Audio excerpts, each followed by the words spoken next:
Everyone knows that the United Kingdom is a great country with a great history. Compared with the vast land masses of America, Asia and Africa, this really is a very small country. Yet we still manage the quite extraordinary feat of being the world's sixth largest economy. So how on earth have we reached this remarkable position? Our innovation has long been cutting edge. We're world leaders in sectors as diverse as the audiovisual industries and nanotechnology, in entertainment, engineering and design.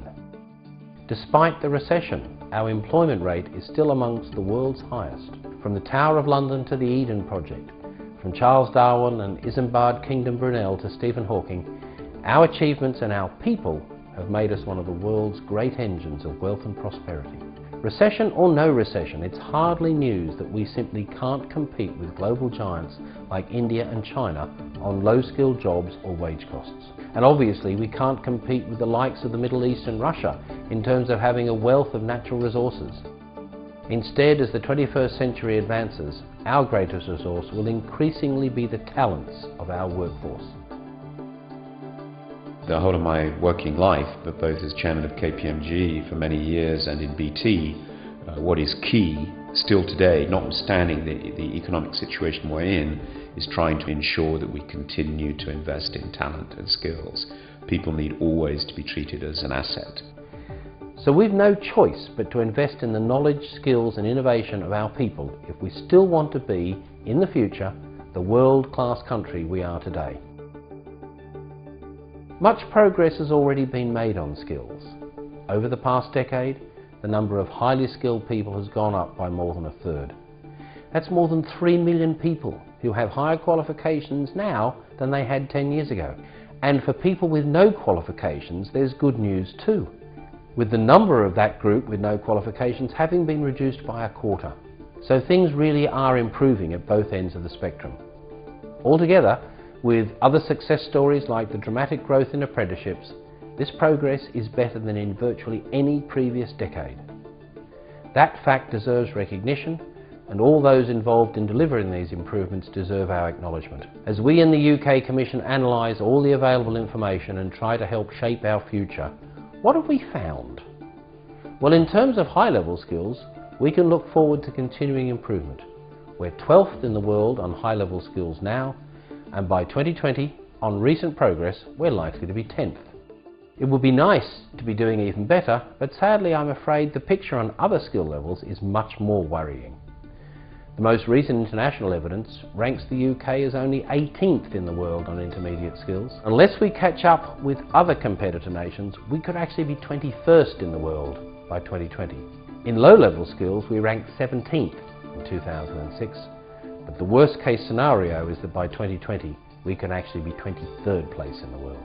We in the UK Commission want you to share with us our ambition for 2020, which is to be right up there in the top 8 countries in the world on employment and skills. Surely it makes more sense for people who want higher productivity, a fairer society and a more prosperous economy. It's a tremendous challenge.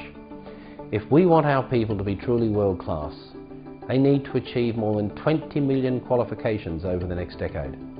That means by 2020 more than 1 in every 2 adults of working age has to get an increased level of qualification. Think about that, and think about what it means for you, your friends, your family and your colleagues. Growth will come, and with it new jobs and new types of jobs. So despite the current hard times for many, we predict there will be about 2 million brand new jobs created in the UK between now and 2020, all of which should require high-level skills. If there is a key to our economic renewal, it is to invest in human capital now. Are our employment and skills services up to it? A huge amount of additional investment has gone into our skills systems over the last decade. We've got to make sure that investment works harder for us. As it is, we have a fundamental mismatch between supply and demand for skills in the labour market, resulting in about 1.8 million people not actually having all the necessary skills for their current job. But before we go simply pointing our fingers at the supply side, at our schools, colleges and universities and the systems behind them, let's also remember that even more workers are either overqualified or underemployed.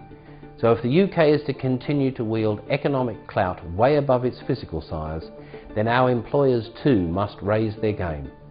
The Commission's report, Ambition 2020, World-Class Skills and Job for the UK, recommends that government should aim to place the UK's skill levels where they need to be by 2020, up there in the top 8 countries of the world. We've set out 5 key priorities for achieving this aim. Firstly, to create a clear and integrated strategy for industrial and economic transformation, joining up government policy as never before. Secondly, to build the ambition of far more of our businesses to become world-class. Thirdly, to transform individuals' aspirations, maximising motivation and the opportunity for everyone to develop their talents to the full. Fourthly, to develop simpler, more responsive skills and employment provision capable of anticipating and meeting the evolving requirements of employers.